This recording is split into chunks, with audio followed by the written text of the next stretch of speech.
With Halloween nearly upon us, I've been thinking about one of my favorite TV shows about ghouls, ghosts, and monsters. It began as a response to concerns voiced by parent watch groups back in the late 1960s that Saturday morning cartoons were getting too violent for younger viewers. Producers and writers at the Hanna-Barbera Animation Studios heard those concerns, and after a year of development of a new and different type of Saturday morning cartoon, the first episode of Scooby-Doo, Where Are You? Aired in 1969. While some of its own creative team thought the cartoon show about mystery-solving teenagers and their dog would not make it past the first season, Fred, Daphne, Velma, Shaggy, and their animated Great Dane Scooby-Doo continue to inhabit screens of all sizes and delight audiences of all ages to this very day. From a young age, I was attracted to the show, in part because it featured a group of teens who were able to help others simply by being curious instead of afraid. For those of you who have not had the joy of watching the now iconic cartoon, Scooby-Doo, Where Are You? Is about four young adults and their dog who rode around in a really cool van that they called the Mystery Machine, and they solved mysteries. In most of the early episodes, they stumbled upon those mysteries while they were doing other things, whether they were at a carnival or a museum or visiting neighbors, wherever and whenever the gang learned about what sounded like a paranormal threat, like an amusement park ghoul that was driving away customers and therefore threatening the livelihood of park employees. The gang, as they call themselves, volunteered to check out what was going on. And through very informal searches for clues, many humorous moments, some misdirects and bumbling, usually caused by Scooby-Doo and his best friend Shaggy, they managed to catch the supposed ghoul. And after the capture, they would explain how they had figured out it was not a supernatural being causing fear, but a very human one that was up to no good, and in a moment of high drama would then take off the villain's mask to reveal the person and their criminal intent. Most of the time, the gang was right in figuring out what character we had met along the way that had been deceitful and really was the bad guy. And every time, the unmasked villain would snarl, "I'd have gotten away with it too if it weren't for you meddling kids." Their reward was usually an expression of gratitude, along with the satisfaction of knowing they did what they could to help reveal the truth behind a mask of fear. I learned a few lessons from Scooby-Doo and his friends over the years. I watched how collaboration can work between individuals with different skills.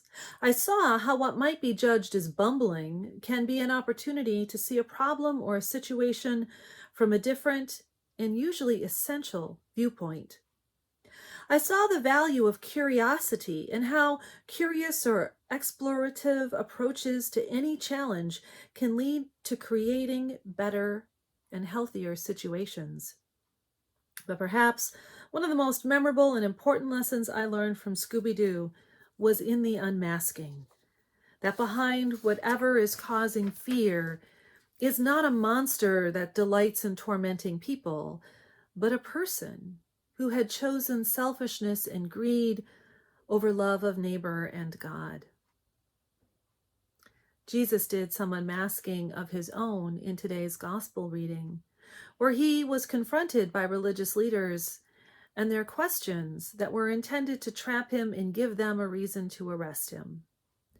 Commentators and scholars like to remind us that the author of Matthew's gospel wrote it in such a way that we readers would perceive a conflict between two kingdoms, God's kingdom of heaven and that of the world. Today's gospel certainly has that feel of that conflict with the back and forth of the questions. Scholars and commentators suggest that when the Pharisees asked Jesus about the law at the beginning of today's gospel, they were perhaps attempting to trick him into debate, but Jesus answered that the law can be summed up into two commandments: to love God with our whole heart, mind, and soul, and to love our neighbor as ourselves. And when Jesus further stated that all other laws and prophets hang on these two commandments, he gave them the lens through which we are to interpret scriptures and laws. When the Pharisees were not able to answer Jesus' question about the Messiah through that lens, they were unmasked. Their true intentions were visible, and that is why they decided not to engage Jesus in any more questions. And while such an unmasking might feel satisfying in and of itself, there is still a great deal for us in today's gospel reminder of the Great Commandment: to love the Lord our God with all our heart, soul, and mind.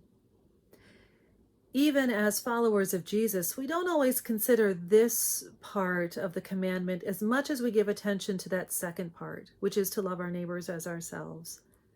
Perhaps it's easier to give attention to the second part because we can see our neighbors, even the neighbors we don't like. We can watch them, listen to them, figure out how to be friends with them, or at least how to share community with them. And when our neighbors suffer loss, we can easily see and recognize their needs, and we can figure out ways to help.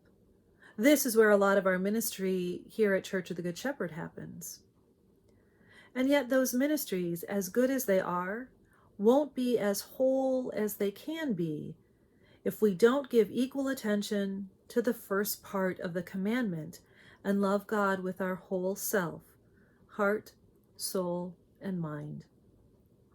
Perhaps because of the nature of God, it is more challenging, or we need more creativity to see or envision what loving God looks like in practice. Now, while God is much larger and mysterious than our neighbors, God is far from absent and gives us ways to be in relationship. First of all, God made us. God made us with love, and God loves us.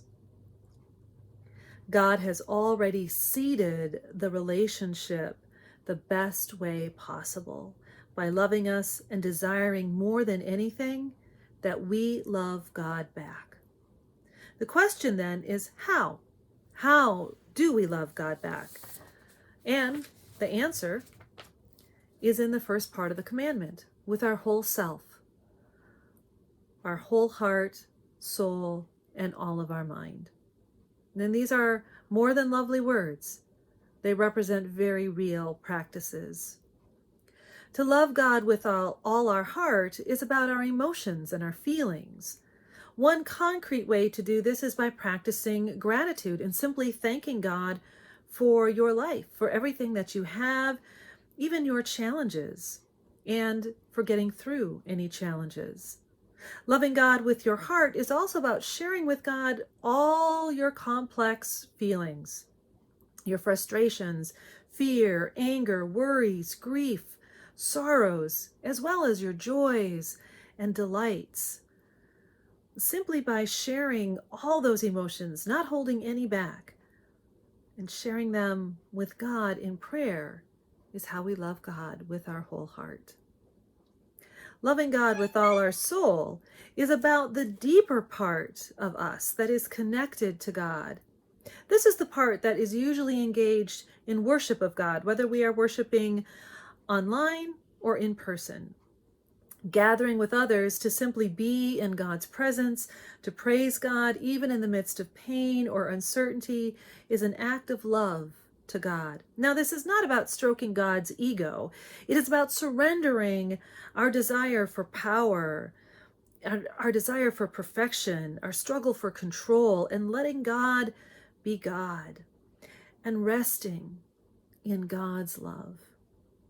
Sometimes people do this while walking in the woods or engaged in acts of labor like raking leaves or mowing the lawn or washing the dishes. Some repetitive task that opens and connects their souls to God's peace are all ways that we love God with all our soul. Loving God with our whole mind is the practice of curiosity, like a Saturday morning cartoon taught me. to approach learning with an open heart instead of assuming you already know what the lesson or who the bad guy is. It starts with reading scriptures and commentaries and theology and Christian history and goes so much deeper. Loving God with our whole mind means learning to recognize Christian values like love and hope in what looks like secular venues such as music, novels, movies, television shows, even Saturday morning cartoons. Or learning to recognize God's presence in disciplines like science and mathematics. I recently learned about a theoretical mathematician who sees the holy in complex mathematical equations, reminding me there is no place that God cannot be. As we practice loving God with our whole selves, we may find ourselves learning to not only recognize the holy in our midst, we will also learn to really feel the sin in our midst. And at the same time, we will learn to confront it without aggressive fear, but with the curiosity, resilience, and persistence of love. We are already aware of the sin that gets in the way of loving our neighbors as ourselves, the destructive stuff of discrimination, and the terrible greed of selfishness. Those things that rob us of our humanity and, if we're not careful, can turn us into monsters. That is how the world God made out of love has been co-opted and turned into, for many, a nightmare. But it doesn't have to be. We, like Scooby and his friends, have what it takes to unmask the fears of the nightmare and let God's love restore wholeness and healing to the world. That is how justice ultimately will be realized. God's justice, where no one goes hungry, where medical care isn't dependent on things like socioeconomic status. One way we are invited to practice the Great Commandment is to join with other Episcopalians around the country by participating in a season of prayer for the election. Now, this is not about praying for political parties, winners or losers. Instead, it is an opportunity to pray for our government, for our leadership, for each other, and for our country. It is an opportunity to acknowledge that there's little we can do to control the events around the election. We can vote, we can pray, and we can love God and each other.